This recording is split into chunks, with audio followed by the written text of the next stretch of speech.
তারা হাজার হাজার কোটি টাকা এই দেশে লুটপাট করে নিয়ে আলিশান বাড়ি কিনেছে, ওই লন্ডনে, ওই বেগমপাড়ায়, কানাডাতে, ওই আমেরিকাতে।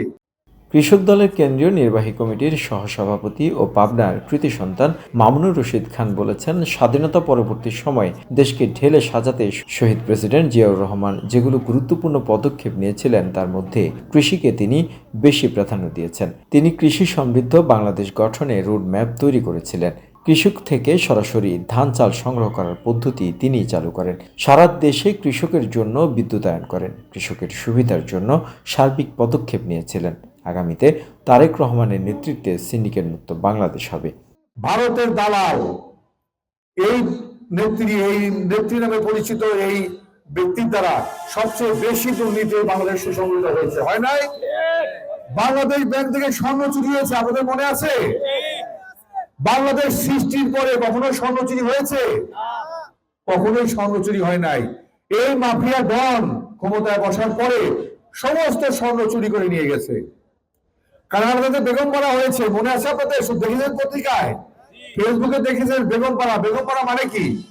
সাহেবরা থাকে বাংলাদেশে, সাহেবের যে স্ত্রী তার নাম কি? বেগম না? বেগম সাহেবা থাকে ছেলে মেয়েকে নিয়ে কানাডাতে, বেগম সাহেবা থাকে লন্ডনে, বেগম সাহেবা থাকে আমেরিকাতে। ভাড়া বাড়ি থাকে? ও দেশে কাজ করে না। সারা দেশে কৃষক সমাবেশের অংশ হিসেবে পাবনা সদর উপজেলার আতাইকুলা ইউনিয়ন গঙ্গারপুর সরকারি প্রাইমারি স্কুল মাঠে আয়োজিত কৃষক সমাবেশে প্রধান অতিথির বক্তব্যে তিনি এসব কথা বলেন।